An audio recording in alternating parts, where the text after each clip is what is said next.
السلام علیکم سامعین، سب سے پہلے تو میں آپ سب سے بہت زیادہ معذرت کرنا چاہتی ہوں کہ میں اپنی ذاتی مصروفیات کی وجہ سے کچھ عرصہ کوئی ویڈیو اپلوڈ نہیں کر سکی، اور مجھے اس بات کا بالکل احساس ہے کہ پی ایم ایس کے جو ایگزامز ہیں وہ بالکل اب سر پہ پہنچے ہوئے ہیں، اور آپ سب کو ظاہر ہے کہ بہت زیادہ مٹیریل کی ضرورت ہے۔ میری پوری کوشش تھی کہ میں علامہ اقبال کی جو نظم شکوہ اور جواب شکوہ اس کو میں پورا کور کروں، پوری جو نظم ہے، دونوں جو نظمیں ہیں ان کی میں تشریح جو ہے وہ لازمی اپنے چینل پر شیئر کروں، لیکن چونکہ وہ بہت ہی زیادہ وقت طلب ہے اور میرے پاس چونکہ وقت کچھ کمی تھی، جس وجہ سے میں کچھ ایسا ویڈیو بھی اپنی اپلوڈ نہیں کر سکی۔ تو ابھی اس کا میں نے اصل میں بات یہ ہے کہ شکوہ اور جواب شکوہ دو ایسی نظمیں ہیں جس کے اندر سے عام طور پر پی ایم ایس میں سے میں نے دیکھا ہے کہ کافی زیادہ شعر جو ہیں وہ ان دو نظموں میں سے جو ہے نا وہ لازمی کسی نہ کسی پیپر میں آتے ہیں۔ تو ابھی اس کا حل میں نے یہ مختصر طور پر یہ نکالا ہے کہ میں ان دونوں نظموں کی جو بھی کچھ مشہور اشعار ہیں جن جو کہ بار بار رپیٹ ہوتے رہتے ہیں مختلف پرچہ جات میں اردو کے تشریحات کے لیے، ان کی تشریح میں اپنے چینل پہ فی الحال شیئر کر دیتی ہوں۔ باقی میرا اپنے جو بھی سامعین ہیں ان سب سے بالکل یہ وعدہ ہے کہ میں شکوہ اور جواب شکوہ بہت ہی زیادہ آسان الفاظ میں آپ کے لیے ضرور لازمی طور پر ایک ہی ویڈیو میں شکوہ اور ایک ہی ویڈیو میں جو ہے وہ جواب شکوہ کو میں پیش کروں گی۔ تشریحات کو میری ہمیشہ کوشش ہوتی ہے کہ میں مختصر رکھوں، لیکن آپ کو جو ہے وہ مکمل جو کانسیپٹ ہے شیئر کا وہ آپ کو لازمی سمجھ آ جائے۔ تو بالکل میں اپنے چینل پہ شیئر کروں گی دونوں ویڈیوز، اس کے لیے آپ پلیز میرے چینل کو سبسکرائب کیجیے، دوسروں کے ساتھ شیئر کیجیے تاکہ لوگوں کو عظیم شاعر ہیں ان کی شاعری آسان الفاظ سے سمجھنے کی جو ہے وہ موقع مل سکے۔ تو آئیے ہم علامہ اقبال کی شاعری کے بارے میں کچھ بات کر لیتے ہیں کہ علامہ اقبال کی شاعری کے بارے میں کہا جاتا ہے کہ آپ نے اپنے اکثر اشعار میں قرآنی آیات کی تفسیر بیان کی ہے۔ تو جس طرح قرآن کا موضوع انسان ہے، ٹھیک اسی طرح اقبال کی شاعری کا موضوع بھی عموماً انسان اور خصوصاً مسلمان ہے۔ اللہ فرماتا ہے کہ انسان کو اللہ نے زمین پر اپنا نائب مقرر کیا۔ اقبال کی شاعری کا مطالعہ کرنے والے اور اس مطالعہ کے بعد ان کی شاعری پر غور و فکر کر کے سمجھ کر بخوبی نتیجہ نکال سکتے ہیں کہ اقبال بڑے کمال انداز میں انسان کو اس دنیا کے نظام کو چلانے کے لیے اللہ کی ضرورت سمجھتے ہیں۔ اس بات میں خدا نہ خواستہ کوئی گستاخی کا پہلو نہیں ہے، کیونکہ بے شک اللہ ہر شے پر قادر ہے اور اللہ ہی انسان کو بھی تخلیق کرنے والا ہے۔ اللہ کو انسان کی ضرورت ہونا سے مراد یہ ہے کہ اقبال انسان کو اس کے مقام، اس کی اصل جگہ، اصل رتبے سے متعارف کروانا چاہتے ہیں کہ اللہ نے انسان کو دنیا میں محض ایک حیوانی زندگی کے چند سال جینے کے لیے نہیں بھیجا، بلکہ اللہ نے انسان کو اپنا نائب بنا کر بھیجا ہے۔ نائب کیا ہوتا ہے؟ نائب یہی ہوتا ہے نا کہ بادشاہ یا حاکم اپنی جگہ پر، یعنی اپنے تمام اختیارات کے ساتھ، اپنی تمام طاقتوں کے ساتھ خود کی جگہ پر کسی کو بھیجتا ہے کہ یہ فلاں کام میری جگہ پر تم کرو گے۔ اب اللہ عرش پر ہے اور فرش پر اس نے انسان کو خود کا نائب نامزد کر دیا ہے۔ اب زمین پر اللہ کی دی ہوئی ذمہ داریوں کو پورا کرنے کے لیے ہے نا اللہ کو انسان کی ضرورت۔ میں ایک بار یہ پھر واضح کر دوں کہ یہاں یہ ثابت کرنا مقصود نہیں ہے کہ نعوذ باللہ اللہ ضرورت مند ہے۔ اصل مقصد انسان کو اس کا مقام بتانا اور سمجھانا ہے کہ اللہ تعالیٰ نے انسان کو کس پائے کی تخلیق بنایا ہے۔ جیسا اقبال کہتے ہیں نا کہ خود ہی کو کر بلند اتنا کہ ہر تقدیر سے پہلے خدا بندے سے خود پوچھے، بتا تیری رضا کیا ہے۔ تو سامعین آئیے شکوہ شروع کرتے ہیں۔ نظم شکوہ میں اقبال نے اللہ سے ایک عام مسلمان کے دل کی بات کی ہے۔ اللہ کو مسلمانوں کے شاندار ماضی کا حوالہ دے کر اپنے ان اعمال اور قربانیوں اور کارناموں کا ذکر کیا ہے جو ماضی میں مسلمانوں نے اللہ کے نام پر سر انجام دیے، مگر آج تو جیسے اللہ نے مسلمانوں کو بالکل فراموش کر دیا ہے۔ تو اقبال اللہ کو دوبارہ اپنی یعنی مسلمانوں کی یاد دلانا چاہ رہے ہیں۔ جس طرح سے میں نے آپ کو بتایا کہ میں چند مخصوص شعر جو ہیں وہ آپ کے ساتھ شیئر کروں گی ان کی تشریحات، اور اگر آپ شکوہ میں سے کسی بھی اور شعر کی تشریح جاننا چاہتے ہیں تو آپ مجھے کمنٹ کیجیے، میں لازمی اس کے اوپر جو ہے وہ PMS ایگزام سے پہلے ویڈیو شیئر کروں گی۔ اور آپ سے ریکویسٹ ہے کہ چینل کو لازمی سبسکرائب کیجیے اور اپنے دوستوں کے ساتھ ضرور شیئر کیجیے۔ آ گیا عین لڑائی میں اگر وقت نماز، قبلہ رو ہو کے زمیں بوس ہوئی قوم حجاز، ایک ہی صف میں کھڑے ہو گئے محمود و ایاز، نہ کوئی بندہ رہا نہ کوئی بندہ نواز، بندہ و صاحب و محتاج و غنی ایک ہوئے، تیری سرکار میں پہنچے تو سبھی ایک ہوئے۔ سامعین، اسلام مساوات برابری کا درس دیتا ہے۔ ہمارے نبی کریم صلی اللہ علیہ وسلم کی تلقین بھی یہی رہی کہ تم میں سے کسی کو بھی دوسرے پر کسی طرح کی کوئی برتری حاصل نہیں، سوائے تقویٰ کے۔ تو علامہ اقبال شکوہ کرنے سے پہلے تمہید باندھ رہے ہیں، اپنی وفاداریوں اور فرما برداریوں کا ذکر کر رہے ہیں۔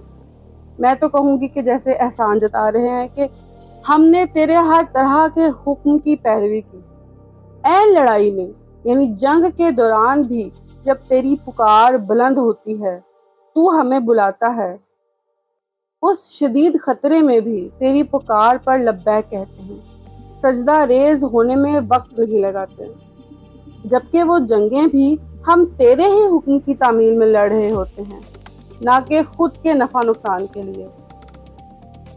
نہ تھی کچھ تیز زنی اپنی حکومت کے لیے، سربکف پھرتے تھے کیا دہر میں دولت کے لیے۔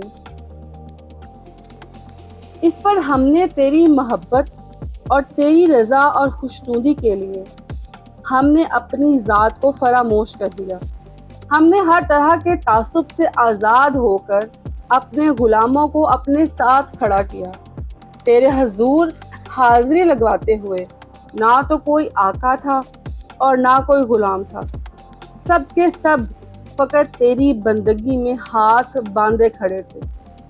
ہم نے تیرے احکامات کو سر آنکھوں پہ بٹھایا، ہر طرح سے تیری فرما برداری بجا لائے، صفائے دہر سے باطل کو مٹایا ہم نے، نوع انسانی کو غلامی سے چھڑایا ہم نے، تیرے کعبے کو جبینوں سے بسایا ہم نے، تیرے قرآن کو سینوں سے لگایا ہم نے، پھر بھی ہم سے گلہ ہے کہ وفادار نہیں، ہم وفادار نہیں، تو بھی تو دلدار نہیں۔ اے اللہ، ہم نے صرف عبادتوں اور اخلاقی میدان میں تیرے احکامات کی تعمیل نہیں کی، بلکہ ہم نے تو عملی میدان میں بھی تیرے نام کی خاطر سر دھڑ کی بازی لگا دی۔ باطل یعنی تیرے ساتھ شرک کرنے والوں کو، تیرے حکم سے منہ پھیر لینے والوں کو ہم نے نیست و نابود کر کے رکھ دیا۔ انسانیت جو ذات پات کے نظام میں الجھی ہوئی تھی، جبری غلامی کا دور دورہ تھا، یہ ظلم کس نے مٹایا؟ ہم نے، ہم مسلمانوں نے دنیا سے اس ظلم کا خاتمہ کیا۔ تیرا کعبہ تو دن رات بتوں کی پوجا ہونے کا منظر دیکھا کرتا تھا، یہ ہم ہی تھے جو تیرے شریکوں سے نبرد آزما ہوئے اور تیرے کعبے میں تیری عبادت کو بحال کرایا، تیری کتاب قرآن مجید کو سینوں سے لگا کر اس کا پیغام ہر خاص و عام تک پہنچایا۔ مالک، اور تو ہم سے کیا چاہتا ہے؟ ابھی بھی تو ہی ہم سے ناراض ہے کہ ہم وفادار نہیں ہیں تجھ سے۔ وفاداری اور کسے کہتے ہیں؟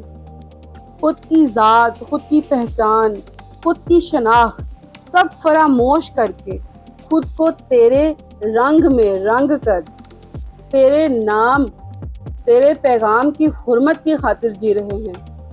مگر تو پھر بھی ہماری وفاداری سے راضی نہیں۔ اگر ہم وفادار نہیں ہیں تو دیکھ، تو کون سا ہماری دلداری کر رہا ہے، تو کون سا ہماری قربانیوں کے بدلے میں ہم پر مہربانیاں کر رہا ہے۔ تو بھی تو ہمیں بھول چکا ہے۔ امتیں اور بھی ہیں، ان میں گنہگار بھی ہیں، عجز والے بھی ہیں، مست مئے پندار بھی ہیں، ان میں کاہل بھی ہیں، غافل بھی ہیں، ہوشیار بھی ہیں، سینکڑوں ہیں کہ تیرے نام سے بیزار بھی ہیں۔ رحمتیں ہیں تیری اغیار کے کاشانوں پر، برق گرتی ہے تو بیچارے مسلمانوں پر۔ ہاں ٹھیک ہے، ہم مانتے ہیں کہ ہم میں سے بہت سے اب ہمارے آباء کے اوصاف کے حامل نہیں رہے، ہم میں گناہ کرنے کا رجحان بڑھ گیا ہے، ہم نے غرور کی شراب پی رکھی ہے، ہم عاجزی کا سبق بھول گئے ہیں۔ مگر اس دنیا میں کیا ایسے ہم ہی ہیں جو ان اسباب کے باعث تیری ناراضی ہمارے لیے ہی رہ گئی ہے؟ اور بھی تو امتیں اور قومیں اس زمین پر آباد ہیں، کیا وہ سب کے سب اعلیٰ اوصاف کے مالک ہیں؟ کیا وہ سب تیرے احکام ماننے والے ہیں؟ نہیں نا، ان میں بھی اچھے برے ہر طرح کے لوگ ہیں، کچھ پرہیزگار ہیں، کچھ گنہگار ہیں، کچھ عاجز پسند ہیں، اور کچھ اپنے ہی غرور تکبر کی مستی میں کھوئے ہوئے ہیں، کچھ غفلت کی نیند سوئے ہوئے ہیں، تو کچھ علم کی روشنی کے باعث بیدار ہو چکے ہیں۔ ان میں سے تو کئی ایسے ہیں کہ جو تیرے نام سے بیزار ہیں۔ سامعین، اب یہ شکایت لگانے والا انداز ہے۔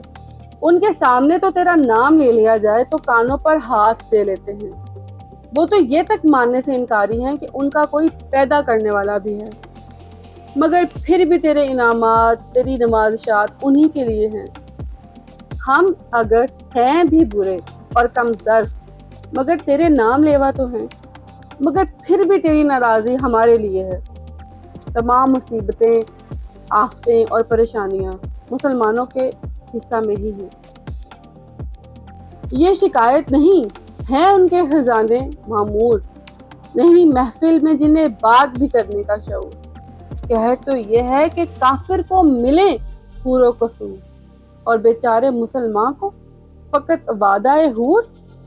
اب وہ الطاف نہیں، ہم پہ عنایات نہیں، بات یہ کیا ہے کہ وہ پہلی سی مدارات نہیں۔ میرا تجھے اپنے اور غیر اقوام کے حالات حاضرہ سے آگاہ کرنے کا مقصد شکوہ یا شکایت کرنا نہیں ہے کہ غیروں کے یعنی عالم کفار کے بھرے ہوئے خزانوں سے حسد کرنا ہے۔ ٹھیک ہے، وہ بھی آخر کو ہے تو تیری ہی مخلوق، تجھے ان کے رزق کا بھی انتظام تو کرنا ہی ہے۔ مگر اصل میں ظلم اور افسوس کا مقام تو یہ ہے کہ کافر کو اس دنیا میں ہی تو نے ہر وہ آسائش دے رکھی ہے جس کا ہم مسلمانوں سے تو نے قیامت کے دن حساب کتاب میں سرخرو ہونے کے بعد ملنے کا وعدہ کیا ہے۔ بس ایک وعدہ۔ ہم مسلمان جو کہنے کو تیری پسندیدہ امت ہیں، ان کے لیے محض ایک وعدہ؟ یا اللہ، یہ تیرا ہمارے ساتھ کیسا مذاق ہے؟ غیر امتیں ہم پر ہنستی ہیں کہ ہمارے خالق نے ہمیں ایک وعدے کے اوپر بہلا رکھا ہے۔ مالک، تو کیوں ہم سے اپنا ہاتھ اٹھا چکا ہے؟ کیوں اب تیری مہربانیوں کے دروازے ہمارے لیے بند ہیں؟ کیوں مسلمان میں ہے دولت دنیا نایاب؟ تیری قدرت تو وہ ہے جس کی حد ہے نہ حساب۔ تو جو چاہے اٹھے سینہ صحرا سے حباب، راہ روے دشت ہو سیلی زدہ موج سراب۔ تانے اغیار ہے، رسوائی ہے، ناداری ہے، کیا تیرے نام پہ مرنے کا عوض خواری ہے؟ اے اللہ، تو کن فایا کن کہہ کر ہر ناممکن کام کو بھی ممکن بنا سکتا ہے۔ تو قرآن میں فرماتا ہے کہ ان اللہ علی کل شیء قدیر، بے شک اللہ ہر چیز پر قادر ہے۔ تیری قدرت کی تو کوئی حد ہی نہیں ہے۔ تو چاہے تو صحراؤں کی خشکیوں میں پانی کے دریا بہا دے کہ صحرا میں سفر کرنے والے کو خود کے ڈوبنے کا خدشہ لاحق ہو جائے۔ اتنی تمام تر قدرت کے باوجود تیرے محبوب نبی کی امت دولت دنیا سے محروم ہے، اسے حصول رزق کے لیے غیر اقوام کے ہاتھوں کی جانب دیکھنا پڑتا ہے۔ ہمارے دامن غیروں کے آگے دراز ہیں، ہمارے لیے تو اس لاچاری کے عالم میں غیروں کی جانب سے تمسخر، طنز اور طعنے ہی رہ گئے ہیں۔ اے اللہ، تیرے نام لیواؤں اور تیرے نام کی خاطر شہادتیں حاصل کرنے والی امت کا یہ خستہ حالی اور بیچارگی تیری جانب سے انعام ہے۔ سامعین، یہ چند اشعار تھے جو میں نے مختص کیے تھے تشریح کے لیے۔ اگر آپ اس نظم کے کچھ اور اشعار کی تشریح جاننا چاہتے ہیں تو لازمی کمنٹ کیجیے گا، ویڈیو کو لائک کیجیے گا، چینل کو سبسکرائب کیجیے گا۔ بہت شکریہ۔